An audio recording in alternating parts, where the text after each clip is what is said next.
All right, welcome back, everyone, to another exciting episode of the Big Game Breakdown live from Knuckleheads. I'm your host, Seneca Hampton, and my co-host, head coach Jake Bramlett. We're here to talk all things Greyhound football. We're kicking things off tonight with Ocean Springs' own head coach Jake Bramlett. Coach, it was a tough loss last week against Oak Grove, but I know you and the team have been putting in the work to bounce back strong. Let's dive in and talk about what you saw on the field and what you've been working on and what's next for the Greyhounds as we get ready to take on the Northwest Rankin at home. What's going on, Coach? Oh man, everything's good. Just another week in the office, but last week didn't come out the way we wanted to. I thought there were several times in the game when we did exactly what we needed to do to be in the ball game and win the ball game. And then we're going to look at some times that just lack of execution things that really put us behind the eight ball there and kept us from putting the game away early and finishing the game like we needed to. But really good things to look at throughout the week, really small things to correct. And just like we're coming off of Madison, we corrected a few things coming off that week and then found a few more things that when you're playing really good football teams like that, you got to correct those things as well. If you want to continually beat top teams in the state, you got to put out a really good performance and eliminate a lot of those small mistakes. Stuff we've been working on this week. Kids have really accepted the challenge. They had a great week of practice. But a lot of people ask if the morale down, being 0-2, starting out the year 0-2 is like, we played number 3 team in the state, number 1 team in the state. Both games I felt like we had opportunities to win. Both games I felt like we should have won at times during the ball game. And, it's something to be said for your coaching staff, keeping those kids' heads in the right place and making sure that we understand how good we can be if we keep working and keep putting the things on the field that we need to put on the field. And it was a really good week this week. And, look forward to talking about some of the things we saw. Most definitely, Coach. Coach, a tough one last week with the 35-21 loss to Oak Grove. What were your biggest takeaways from the game, both positive and areas for improvement? Positives are the offensive line play and the defensive play. Offensive line played a tremendous game. You're playing against a team who's got in their front 7 or 8. You're looking at 3 to 4 Division I athletes, and some of them being SEC guys. And offensive line stepped up to the challenge. Probably had the best night that I've seen the Ocean Springs offensive line have in the last 4.5 years. And then defensively, that's just a question mark throughout our entire schedule. Everybody didn't know how they were going to be and what to expect out of that side of the ball. And starting off the game, they came out, hit them in the mouth, stopped them 3 drives in a row to start out the first half. Came out in the second half, played tremendously in the second half too, holding them back, giving us a chance to separate the game the same way they did against Madison. But they lasted throughout the 4 quarters this week. And, as the guys going out there, we didn't know if we were going to be playing a lot of offensive players on defense, what we were going to have to do. And the 11 guys we're putting out there as starting defensive players, they've shown up and proven that they're going to play hard. They're going to be in the right spot. They're going to make tackles on a high school defense. If you can accomplish those 3, you're going to be pretty good regardless of who's out there, the experience level or the athleticism. Okay. The offense showed some spark, but struggled to maintain consistency. What adjustment do you need to be made on the side of that ball going forward? Red zone. Red zone, finishing drives inside the 15-yard line. There was, the second half we did a pretty good job of once we got down there, we put it in and we scored. No, like it wasn't. Right. Now some of that has to do with play calling. Some of it has to do with minor mistakes in just your offensive scheme, and some of it had to do with minor mistakes out of certain players. And the first half we go down inside the 10 twice and come away with no points, and then come out in the second half and you're down 2 scores, and then all of a sudden you're up a score. You go 21 unanswered with the special teams play, and then 2 really good offensive drives that were finished the way drives need to be finished. And, stuff to build on. That was the last time we scored was last time we got in the red zone, and it was just push, and it's going to come. You cannot go backwards once you get down there. It gets to be a tight field. The ball's got to keep moving forward, and we finished the game that way. We corrected that at halftime, but it was a little bit too late. Not doing it in the first half. And this week, it's got to be an identity of your football team that once you get inside the 15-yard line, you're coming away with points, you're coming away with touchdowns, and you're finishing those drives. Can you walk us through the offensive game plan going into the Oak Grove game? Were there any unexpected challenges that threw us off? There was, we thought speed-wise that we matched up well with their man coverage. They're really good man coverage, and they do a really good job rushing the passer with the extra man down in the box. And, went out there and some 10 personnel looks, tried some different things that we had worked on all week. Just it wasn't bad, but it's kind of stale. It just, it's like you're searching for the big play the whole time instead of just running your offense. And then, the third series, we made an adjustment and went with another game plan where we put a bunch of tight ends on the field. You got your running quarterback on the field. You you mix some things up and you run the ball through running back, receivers, quarterback. And it was really effective as soon as we started doing it, and just stuck with it. It'd been nice to have a little bit more in that game plan to go to later in the game, but for the most part, you'll see on film, it was 1, 2, 3 plays that you could run out of those sets out of the same formation that were giving them heartburn, and you know that moving forward. And it's great about playing a team like that early, a team that you're going to match up with in the playoffs at some point. It's like, all right, now we know what we need to build off of when we play a team like that again. I mean, when you play a team with exceptional athletes on the defense side of the ball and you got size and you're able to do different things than most teams can do, it takes a special game plan to go with that. It's very similar to the game plan we used with Bray 2 years ago. A lot of tight ends, using your quarterback as a running back, using your running back as a fullback. Your receivers are kind of auxiliary running backs when you can. And, we did that throughout the second, third, and fourth quarter and did not get stopped unless we stopped ourselves. Right. So, some really good things out of that. Now, is that a game plan thing for every week? No. Not everybody plays defense like that, but it will be something that will always be in your back pocket when you need it. Yeah. You talk about defensive struggles. Oak Grove put up 35 points on us. What did you see from our defense, and what are some key changes you're looking to implement before we face Northwest Rankins? Well, their offense only put up 28. Our offense gave them 7 on the scoop and score, and then put them in a couple pretty bad situations as far as that ball game. They should have scored 7 points in the first half, and we snapped the ball over the quarterback's head, give them the ball back with 2 minutes left in the game as we're driving into the red zone.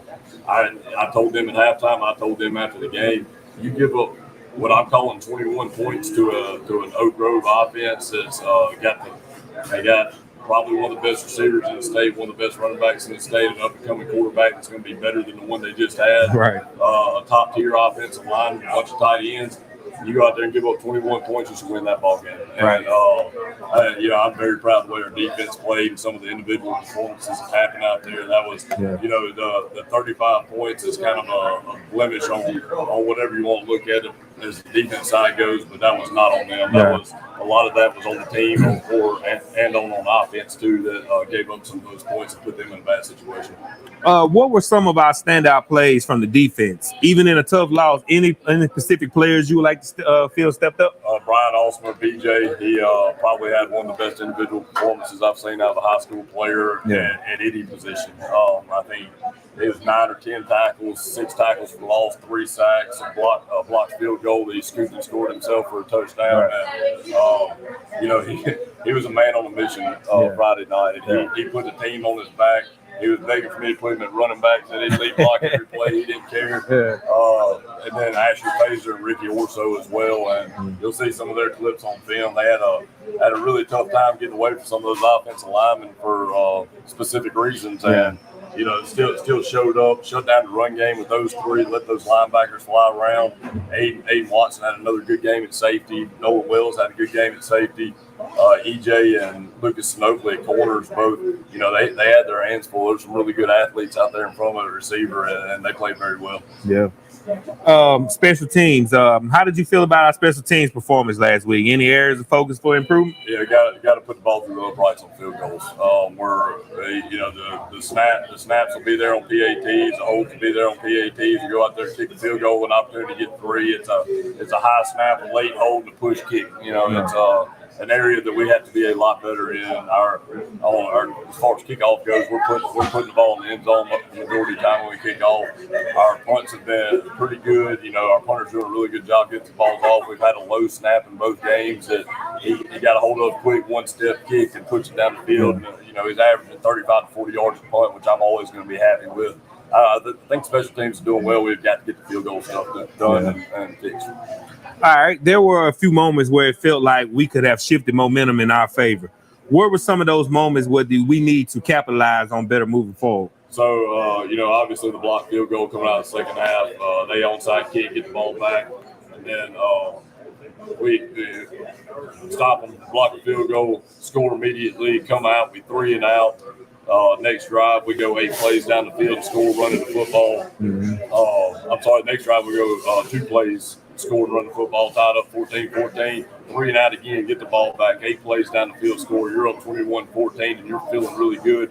We go back out, and it is a 3rd and 24 on the 6-yard line backed up, and a point where, you know, you get the ball back right there. Their punts have been pretty bad all night. I think they've been punting about 15 to 20 yards all night. Yeah. And you stop them right there. You're looking at getting the ball back at worst on the 45-yard line and doing it again and being up 2 scores. Mm-hmm. And we give up a 3rd and 24 on a really good play by the quarterback. Mm-hmm. You know, safety gets there a little late, pops him right. We catch the ball. Guy does a good job of going down with it.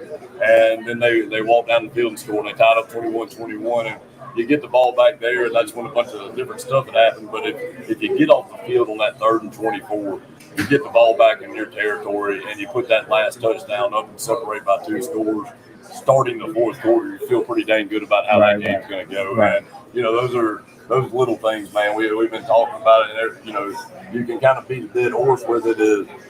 He keeps saying little things, and we got to fix it. There's a 3rd and 24 on a backed up play on the 6-yard line where I've been talking about the defense had an exceptional game. It's just one play. Yeah, it's just one play you got to fix. Who were some of the players that impressed you despite the loss? Any young talent starting to emerge that you want to highlight? Yes, some of the offensive linemen.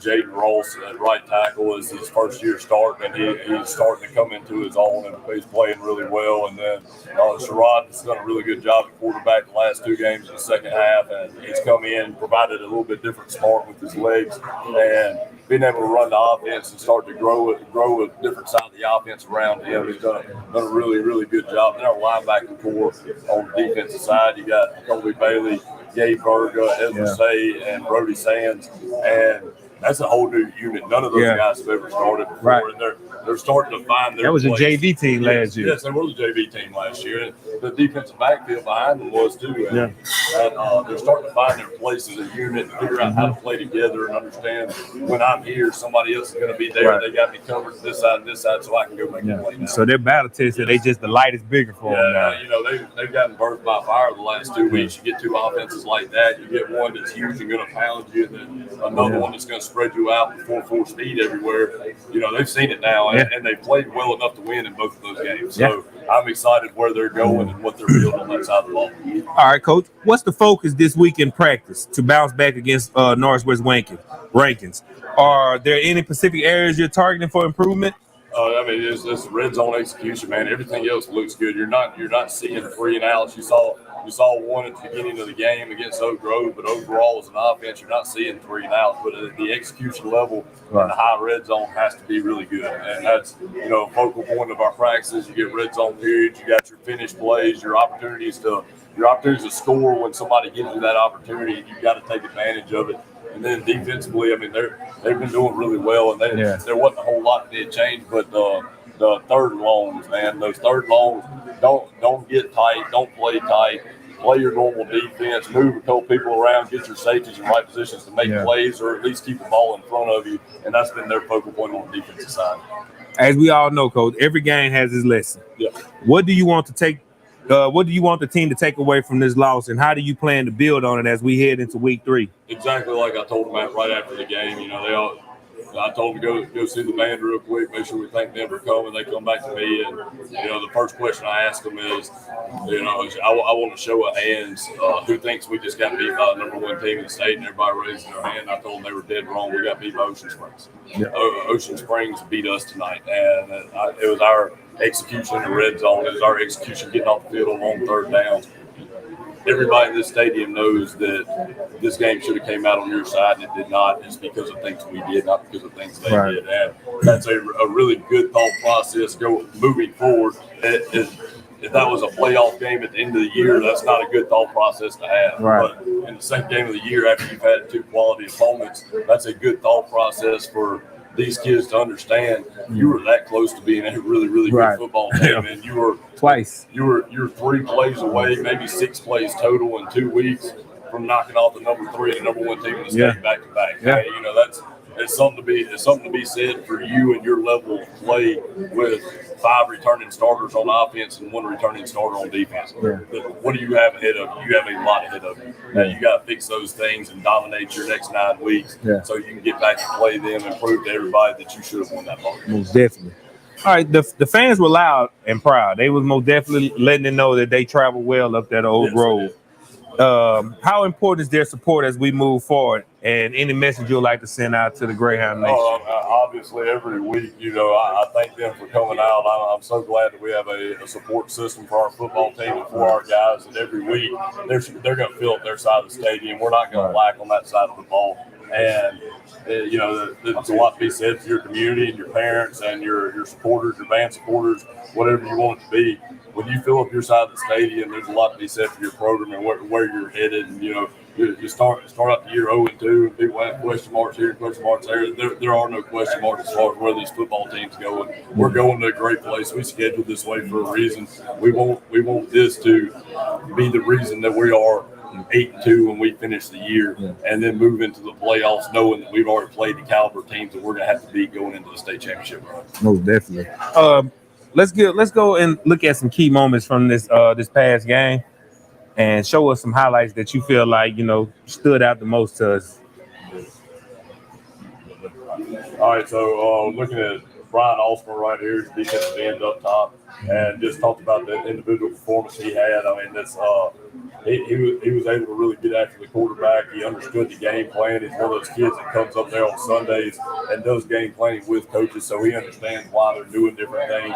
He knew the naked boot was coming right here. He was all over it. It really wasn't his responsibility. It's your outside linebacker's responsibility. When you game plan like he does, he sees those type of things coming. That comes from watching film. Yes, comes from watching film, comes from your film study. This is another great job by our defensive front. You see Asher Fraser take on a double team right here. Yeah. Allow Gabe Berger to see that gap, feel that gap. Center comes off late, and then both of them are in on tackle as well as Bryant too. This is all still first drive stuff. You see right here, this is I think it's a 4th and 5 play. I'm not going to pull my stuff up. Obviously, we'd like to get that holding call on Gabe right there. But that was kind of all night. They didn't get a holding call thrown on them all night. It is what it is. But BJ there, boy. He snatched them down. He comes back off of that, gets hold of the quarterback, yanks him down. And I'm sorry, that was a 3rd and 5. This was a 4th and 8. And then Nolan Wells comes off the offensive side. It's your backside safety over here. He's hunting future 3 coming over the middle, gets his hand on the ball, knocks it out, gives the offense the ball back. Now I'm going to start your offense off. This is after we made our adjustment after the first 2 drives. We put 2 tight ends on the field. Sherrod went in there at quarterback, and there wasn't a whole lot. I mean, this isn't a whole lot of eye candy right here. This is just big boy smash mouth football. Yeah. We run GH to the top of the field. They're overloading Zalen's side down here. Get one ball to Will. We get a bounce right there. Get some good blocking by the receivers out wide. Pick up 13 or 14 on the first play. You come back to Bryson, he gives a good block, getting the ball, let him do the same thing the other way. He picks up a big run right there. We'd like him to stick his foot in the ground and maybe finish the run, get a couple 5-10 more yards on it. Get him going sideways each way, and then let Sherrod pick his hole and go. He gets the edge right here now. I was telling him on the sideline, boy, you tell me how fast you are. Hey, let's catch those kicks and go right here. Let's go find that pylon. Let's just do everything we can to run through an arm tackle right here at the end of it, because you're going to see immediately after we get down here on the 7-yard line, and we're wanting to push this ball in. We want this thing to go, and this is not a pick on Sherrod moment by any means, but we're a 1st and goal from the 7 or 8-yard line. We want to be 2nd and goal from the 4, and we reverse field right here. I get what he's telling me. He's got the edge. We can score, but all it takes is just a trip and fall, and now you're behind the chains. That's what we're talking about, those small execution levels. Get the ball back. That drive ended with a missed field goal. Still 7-0. Get the ball back. Run a quarterback counter back up top. Catch the edge. We get about our 2nd and 3rd holding calls tonight up top on our receivers, but we still pick up the 1st down, but it was a really big play. I think no one was blocking his tail off up top. They don't like receivers blocking in Hattiesburg very much. Come back, it's 2nd and 1 now. We're going to let Will poke the ball a little bit. He picks up big yardage. You see the offensive line is just really working up there. You're seeing double teams. Dalen's getting big push. Your tight ends are getting big push. Now, I would like our tight ends should be coming off. On this is really a safety, but we're calling it a play side linebacker right now. The tight end should be coming off right there and picking him up, allowing Will to pick up a couple more yards off of a big play. this is the same exact play we just ran, except you're getting a lead block out of our running back being a fullback and our quarterback now being a running back. Still getting a big-time push with Zaylen and RJ on the left side. Tight ends are getting tremendous push on the defensive end. You're starting to see this defense fly to this side a little bit. Get Bryson out here on the sweep, get him running side to side. Now they got to play with some speed, pick up a big third down there. Let Will took one in. Zaylen kind of took a play off on me, one of the very few he took off the whole game. Didn't really get a whole lot of push there, but we're still picking up yards. Running backs running the ball hard. And then there's your other execution thing. You get the ball down the red zone. They have to stop you 2 drives in a row. They have to stop anything you've done. Right. And, it's second and 4 down there in the red zone, and we give the ball back to them with 3 minutes and 47 seconds left in the half, and they're up and score. Right. And then they score 4 plays later, right before half, to go up 14-0. So that's some things that you're talking about 1, 2, 3 plays, man. It is really 1, 2, 3 plays. You're working a really good football team, and then you go into halftime down 14-0 when you thought it was about to be 7-7. Right. Come back, they onside kick to start the second half. Defense holds out. Brian Oscar, another individual effort, blocks the field goal, picks it up, takes it to the house. That's DJ balled out. That's just DJ being DJ, man. That's a top level football player in 7A high school football, and he's tied for leading touchdowns for us right now too. So first play come back off of that. It's 14-7 now. We run a little midline play that we ran against him with Bray. We run it again with Sherrod one time, and he yanks it just like he has in practice all week and takes it 70. Yeah. So immediately you're block field goal. You're 3 and out. Your first play. 14-14, you get the ball back on the plus 45, and you're rolling again, and you're seeing their offensive line starting to establish something up front. You're watching this defense being down here at the bottom of your screen. Your tight end, your left tackle is working him 7, 8, 19 yards downfield, and then dropping him on his back. Just stuff you love to see out of your offensive line unit. Again, same exact play, just hand it to Will instead of Sherrod running out like he carried out his fake right there, but he's starting to get a little bit tired. His legs get to him a little bit. I just watched the push up front. This is something I wanted to highlight right here in their unit. That push right there on the left side between RJ, Zaylen, Calvin, and Hayden. Then you get Will and Chop Dad in there with them. And you're not seeing anything special right here. This is just putting your offensive line, putting their wheel on somebody. We're going to move you no matter what you put in front of us. What you always tell your O-line is when they start to cut you, that's when you got them. And you'll see the left side, they'll cut them down right here. They're tired of getting pushed back. Will has a great individual play to pick up 5 or 6 yards. And then you get down here in the red zone, and Sherrod finishes it off running the same play where he reversed field, but now he understands keep that ball moving forward at all times. And that's just some things I want to really focus in on that. The things that were fixed just during that game, but had they been fixed prior to the first half, you win the ball game. You're up. You're tied 7-7 going into half. Should be up 14-7 going into half. Instead, you're down 14-0, and then you're clawing your way back and scoring 21 in the third quarter. Don't put yourself in that situation. Finish the drives when you get your opportunity to finish the drives. Put your points on the board, separate the game, and then you play Greyhound football and you play out the front. Right. Coach, I'm looking forward to this week. This game here, it was a good game watching the last 2 games, and I've been telling folks, a lot of folks been hitting me up. They're like, man, your Greyhounds 0-2, man. I'm like, yeah, but them wasn't 2 bad losses, and them losses don't count. Them losses got us better. Their losses for our kids to have in the back of their head and understand why they lost those games and how they lost those games and how they could have done things differently to win. And then you move forward, like you said, non-region play. No, it doesn't matter, but it teaches lessons. It teaches you where you are as a football team. It teaches you how to prepare as a football team. I didn't think we prepared very well for Pascagoula and Jamboree. We learned a lesson, prepare better for Madison. We played well against Madison, but if we'd have played like we played against Oak Grove, you'll win the Madison ball game. So you're learning lessons each week, and I was like, guys, you keep stacking lessons, you're going to be a very tough team to beat at the end of the year, and that's what we're focused on. Yes, 0-2 is not fun. Nobody likes to lose, but we schedule like this for a reason. We could have easily gone and played 2 teams that we knew we were going to beat and been 2-0 and been happy to be 2-0, but that's not going to teach you the lessons that you need to learn from them. And they're learning those lessons. They're mature enough to understand it. They didn't come into the field house on Monday saying, "Coach, we're 0-2." No, they're mature enough to understand what we're doing and how we're doing it. And I'm proud of that aspect. And I was like, if somebody's not mature enough to understand that, let that be them. But you understand it. You know what we're doing as a football team. I've been very proud of how they handled it. Well, definitely. Love you, Coach. All right, folks.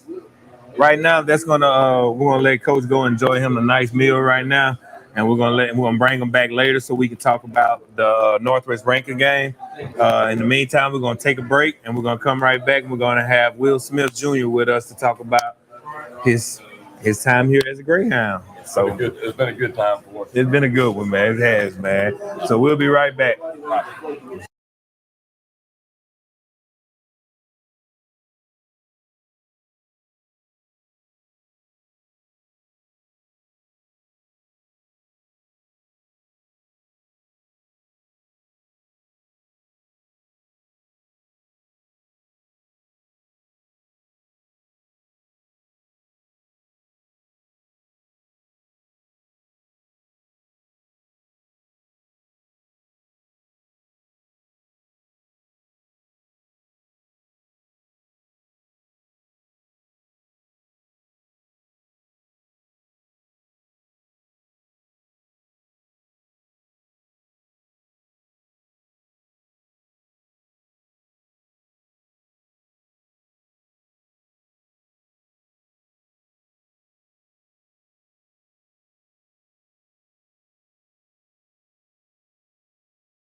All right, everyone, buckle up because we have a special guest tonight who needs no introduction, but we're going to give him one proper one anyway.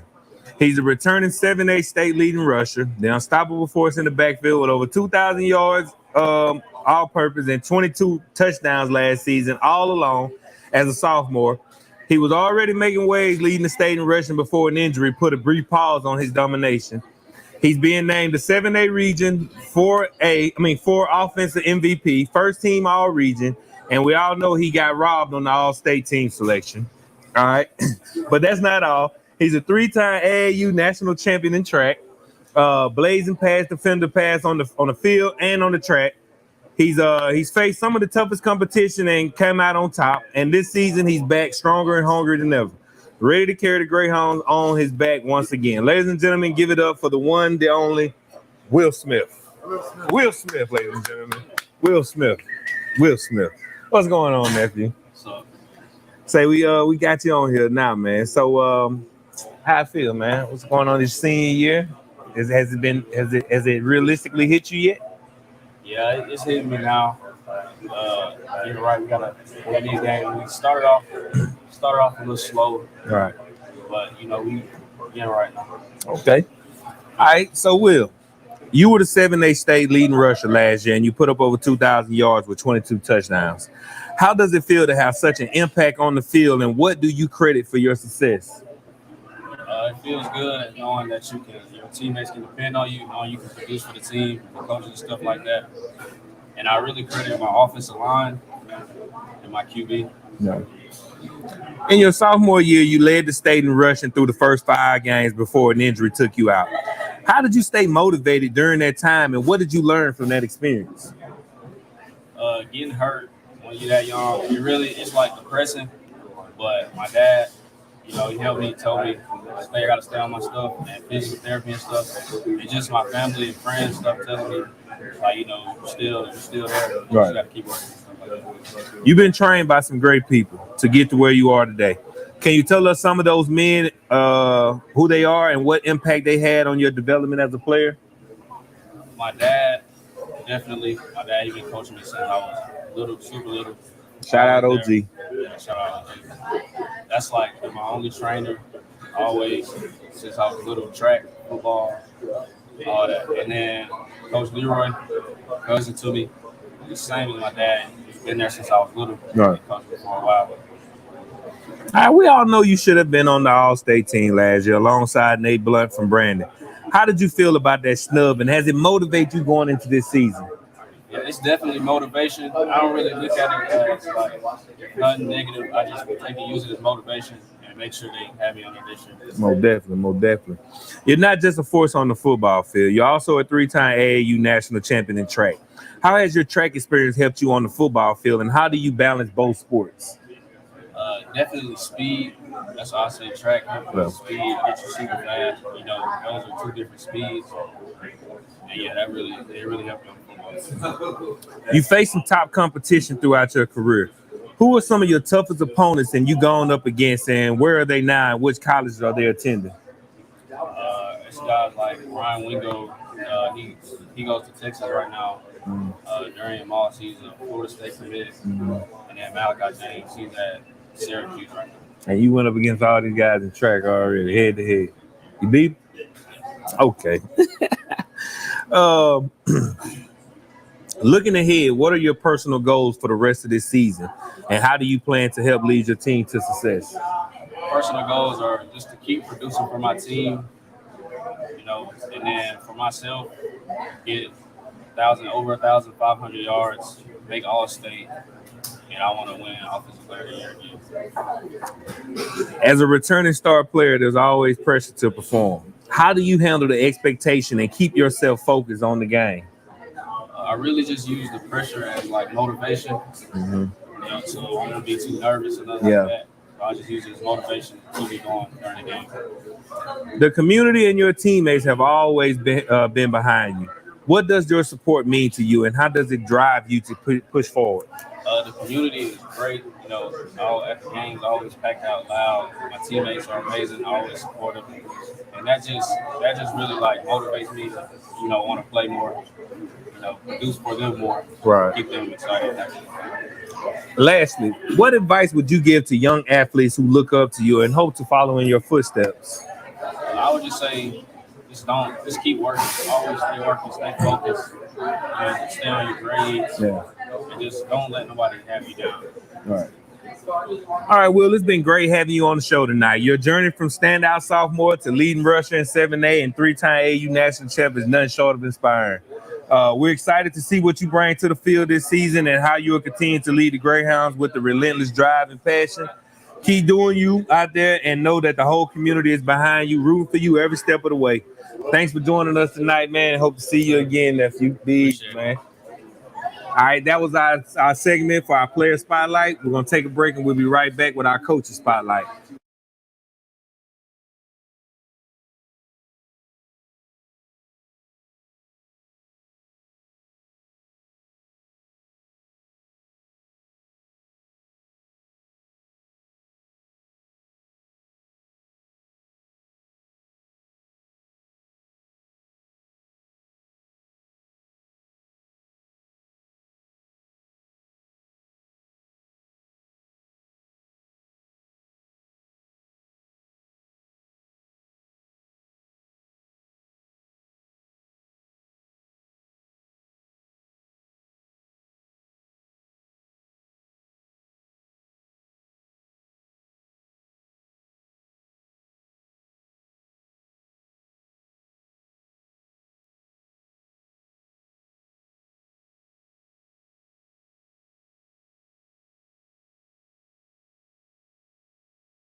This week, our coaching spotlight, we're excited to have Coach Robin Lee join us. Born and raised in Van Cleve, Coach Lee has been a staple in the Mississippi high school football scene for over 21 years. He started his playing days at Van Cleve before moving on to Troy University. His coaching journey has taken him across the state with stops at Van Cleve, Northwest Rankin, who we'll see this week, Clinton, who you want to, right? Clinton, who you won a state championship with as a coach, and now Ocean Springs, where you're at right now, in that order. Coach Lee was also, like I said, was that state championship turned to a Clinton. Currently, he leads our 9th grade team here at Ocean Springs, and we're thrilled to have him share his experience and insight on tonight.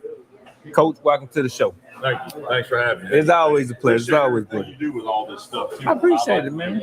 Coach football and stuff. Yeah, we need it, you know. Yeah, we know Yep. Coach football got to be different than everybody, That's you right. know. You know.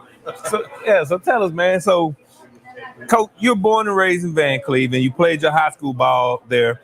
What are some of your favorite memories from those playing days? Those good times, man.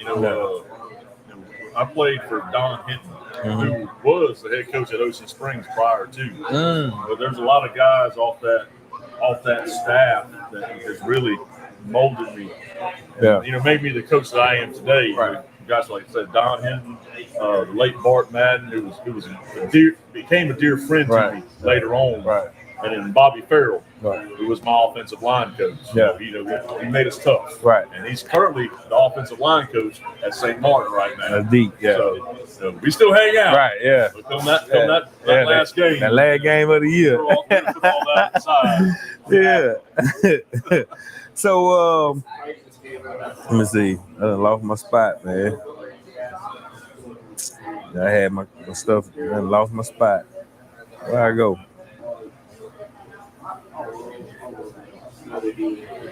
All right.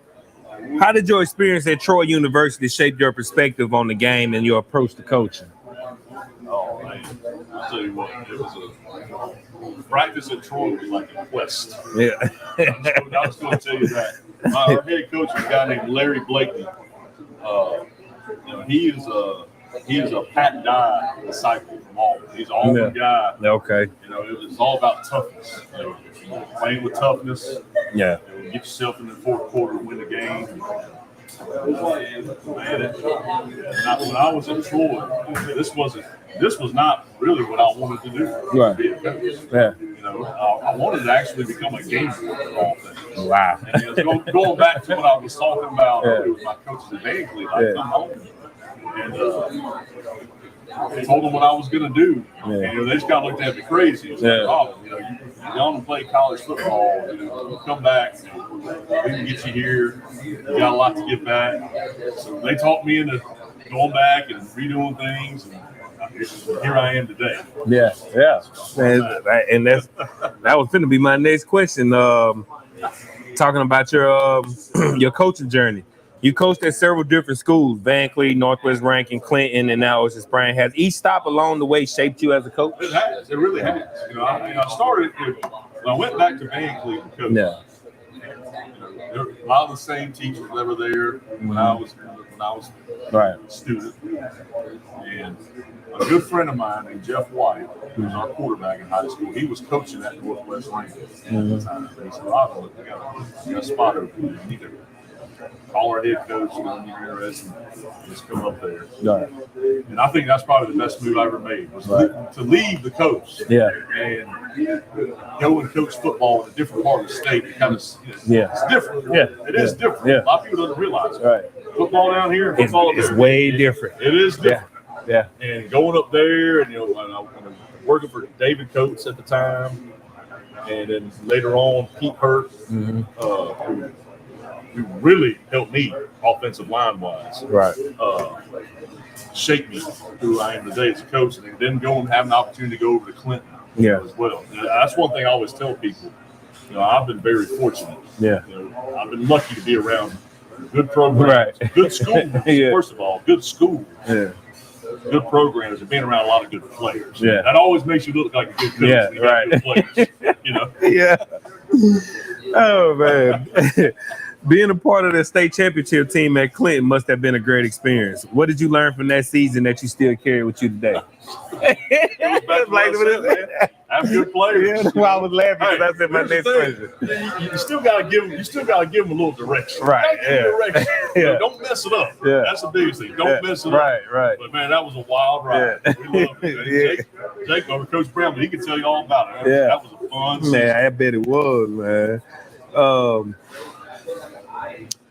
As the head coach of the ninth grade team, what's the biggest message you try to instill in your players at this early stage of their high school careers? What I tell all those kids the first time I meet them, and with the parents, is number one, you want them to have fun. Right. want them to have fun. Yeah. Stay with it, have fun, stay the course. We want you guys to stay in this thing for the next 3 years. Yeah. You know, starting as 9th grade. I want the next your 4 years of high school to be the best experience you have in your life. Right. That's the biggest thing. Yeah. Number 2, win football games. Got to win them. But the biggest thing, my ultimate objective, get you ready for high school. Right. We do that. Yeah. We run that 9th grade program as close to how we do the varsity program. And it shows because you've been had success. It shows in the last couple of years also. You know, let's see. How do you balance coaching fundamentals with developing a passion of the game in young players? A lot of tough love involved in that. Yeah. Especially when you coach offensive line. Yeah. A lot of people don't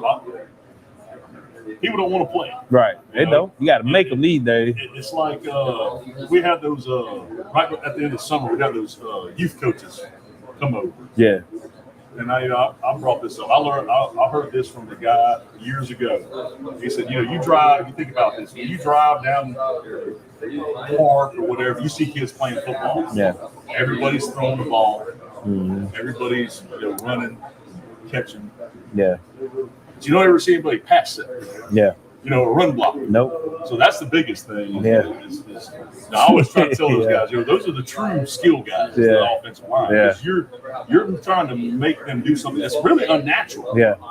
You're trying to I got to get down in this stance. Now I gotta force the guy to move off this piece of grass. Right Yeah. People aren't doing that out in the park or anything. What do you enjoy most about working with the younger guys on the 9th grade team? It's building the relationships. Yeah. It's just like you had Will. Yeah. And Sherrod was over here, Chopper. I know. Yeah. Build those relationships with those guys, and then watching them going from 9th grade and then becoming who they are now. That's the biggest. That's the most rewarding thing to me. Oh yeah. And that's every stop I've been at. Like I said, I've had a lot of guys that have gone on in life and become successful. Doctors, lawyers. They're some of the million, or some of them gone into coaching. Right. Yeah. That's the biggest thing to me. Yeah. That's what I like. Right. And the same way with students too. Yeah. In the classroom. Yeah. Seeing them go on and do things in life and be successful. Yeah. You're the offensive line coach, right? So also for the varsity, right? That's right. Yeah. What's that experience like? You get to coach the big boys up front. You got some big boys up front. It's got to be one of the biggest offensive lines I've seen. Don't be big for nothing. Right. That's true. true. That every day. Don't be big for nothing. Oh my God, we talk about big for nothing, boys, man. That's right. I see it all the time. Right. Yeah. But that's a good group. I really love it. Yeah. They were supposed to come here tonight, but that's something that started a couple of years ago with we go back to some former offensive line like Owen Williams and Tyler Adair and Spencer Horton and that. So but every Thursday now they get together at one of them's house. Yeah. Like tonight they're at Cohen Meyer's house. Right. They're doing hibachi. Yeah. I like that. Yeah. Camaraderie. Yeah, camaraderie. They sticking together. That's good, man. All right, looking forward before we let you go. What are some of your goals you have for your offensive lineman and your 9th grade team this year, both on and off the field? As someone who's been in the game for over 20 years, like, what do you do to keep them motivated and excited about everything that entails them? Win. One word. Win. Is it? Winning solves everything, man. It's the cure of all things. If you win, all is forgiven. That's life. That's life in general. But he's talking about keeping motivated. Like I told you earlier, there's a little tough love that goes on with coach offensive line. Yeah. You get on them when you need to, but at the end of the day, you come back and you got to love on them. Right. You got to love on them. What's been the most rewarding part of your coaching career and your journey so far? It goes back to what I said earlier. Just all the relationships I've built with the kids. Yeah. I mean, the state championship, that was great and everything. Yeah. But I like keeping up with those. There's so many that I still keep up with to this day. Yeah. Every now and then they'll shoot me a text or message me on Facebook or something. I love it. Yeah. I love that. That's the best part about it. Any advice you'll give to any young coach just getting started? Get started. Be honest with them now. it's a calling. It is. At the end of the day, it's a calling. Yeah. It's not for everybody. It ain't for everybody. It's not for everybody. But be a student of the game. Yeah. Go to clinics. Go reach out to the. If you're on a staff and you're some older, go talk to those guys. Yeah. They've been around it a lot. Yeah. Yeah. Everybody likes to think they know everything. I always use the old Lou Holtz saying, if you're not growing, you're dying. Right. Yeah. And I still want to learn stuff. Yeah. There's always something new. Yeah. There's always something new. Yeah. Coach, I appreciate you for having us this week, man. Good luck this week. I'll come back. Anytime. Oh yeah, don't tell me that now, because it's hard to get them to come back, man. It's whatever. Chase told me not a chance in hell. I'm just playing. He didn't say that. That's just playing, man. But that was Coach Robin Lee right there, the offensive line coach and ninth grade head coach for the Greyhounds. We're going to take another small break, and we're going to be back with Coach Bramlett to talk about this week against Northwest Rankin and to close out our show. Be right back.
All right, and we are back to close out the stretch of the show right here. We have Coach Bramlett to come in to talk about this week's Week 3 opponent, the Northwest Rankin Cougars.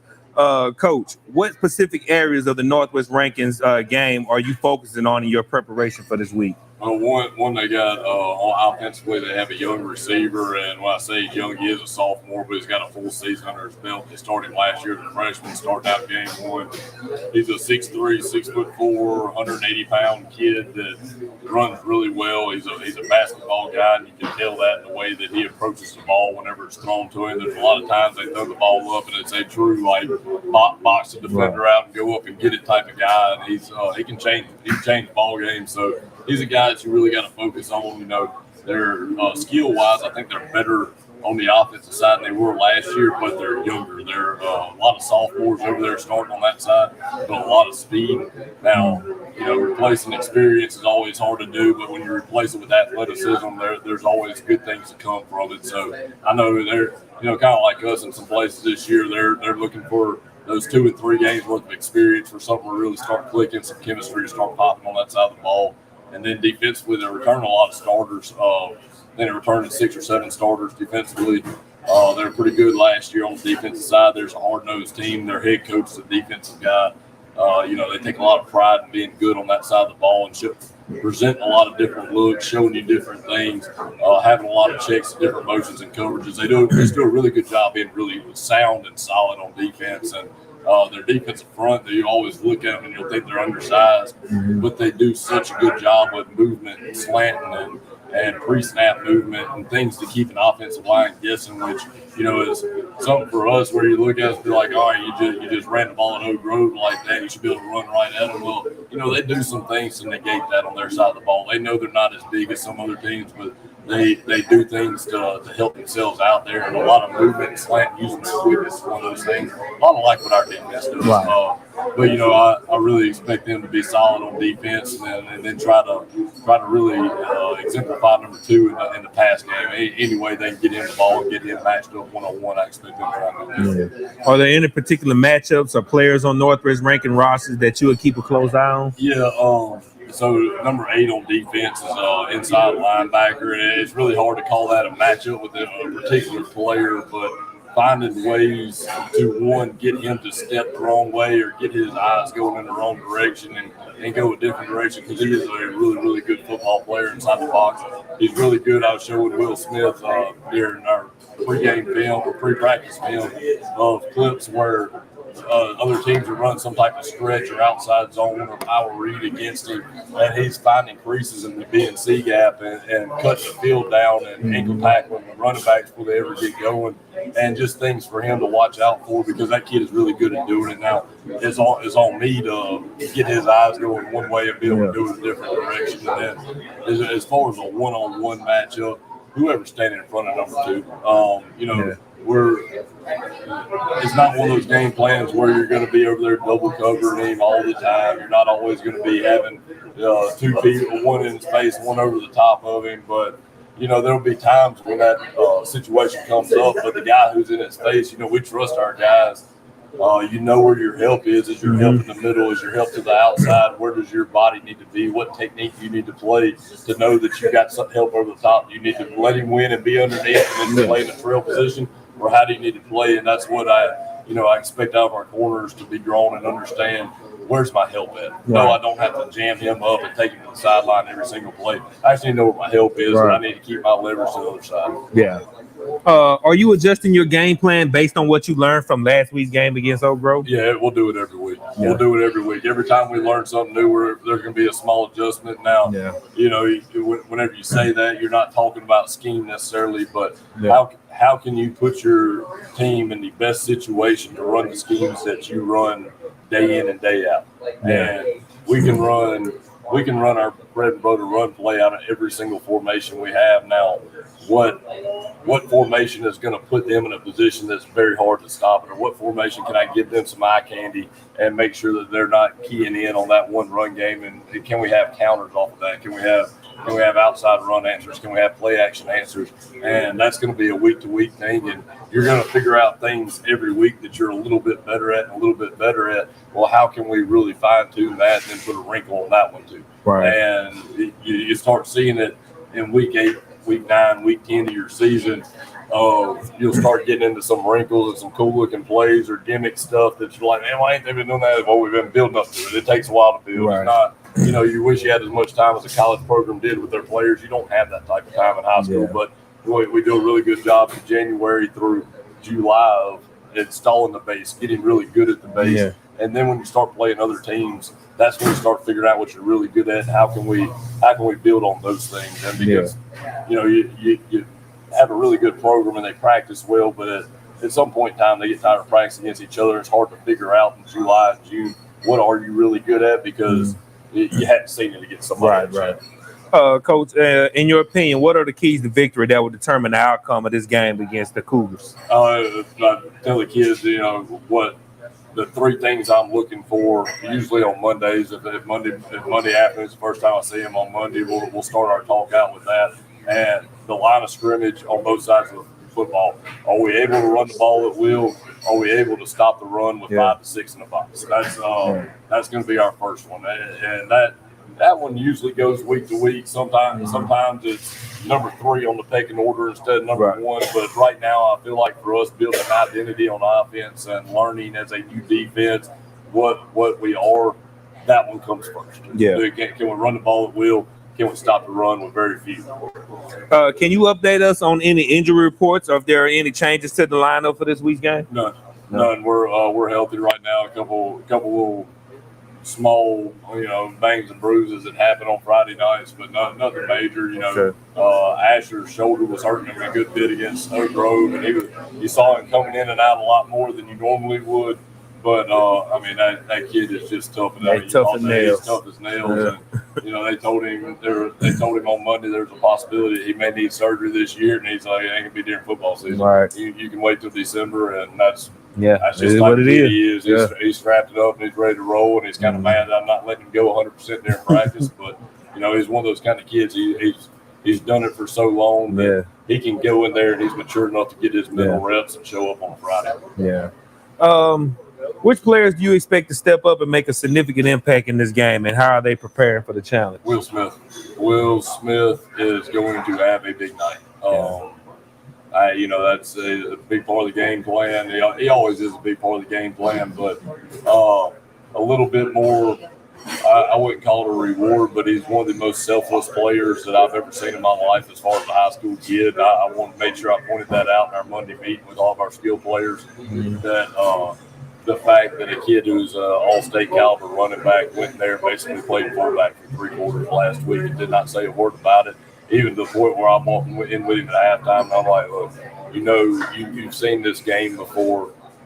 We can't run the ball against them without an extra half blocking. And he said, Coach, all right, I'm good. And he goes, you do what we got to do. Yeah. And I'm going to make sure that he's rewarded in just touches. I mean, whether it be out of the backfield or whether it be catching a football. Like, a kid that does things like that for his football team, I want to make sure that he gets his due. Right. And, that's one of those kind of, I guess, a new age coach type of thing where you're rewarding somebody for doing something. But I feel like that's a necessary thing. I mean, you just put your body on the line for your team, knowing that you weren't going to get to carry the ball very much. It's a very good running back on a very good football team, and you're about to get the reward. I expect him to answer the bell on that. And then, I expect the offensive line to have another big game. I'd like to see both quarterbacks have a good game in their own respect as well. All right, we come to that time. We tried it last week. We're gonna try it again this week. This is we're gonna end the show off with this. Ask Coach. We got any questions? Keep on. Yeah. So your wife said, question for the coach. How does it feel to have the great? No, not the wife. I was about to say his wife, my wife. I just saw a question for the coach. How does it feel to have a great assistant? I'm very fortunate there. Very fortunate there. Thank you for watching. I know she's at work right now, and she's got all the people in the hospital watching as well. So thank y'all for tuning in every Friday night. Really appreciate y'all and love you. Yeah, I see Taylor Ryan Kreider said, "What's the color unis for tomorrow?" You find out on Friday morning. We'll put that Friday fit out there. Yeah. Coach. Yeah, you got it. Go ahead, Keema. Go ahead. You got it. Go ahead. All right. Coach Howes, your coach, asks, who's your favorite coach? Who's my favorite coach? Yeah. I'm gonna say Coach Partridge. Coach Partridge is a ninth grade coach for us, and Coach Lee. Luckily for him, he added him to one of our group messages, and then Coach Lee left and let Partridge just stir the pot there. So he keeps the mood light on Friday nights, and he keeps the mood light all week, and makes sure that everybody stays on their toes. Oh man, I'm laughing at Howes. He talking about some healthy bingo. Who you working for, man? Like, I'm just asking the questions, man. I ain't doing nothing. Yeah, that's pretty much it, man. I guess they shy, man. So hey, that's good. I don't want them asking too invasive. Right. I was kind of worried whenever you asked to put that thing out there. I was like, I don't know if I want to answer some of these questions.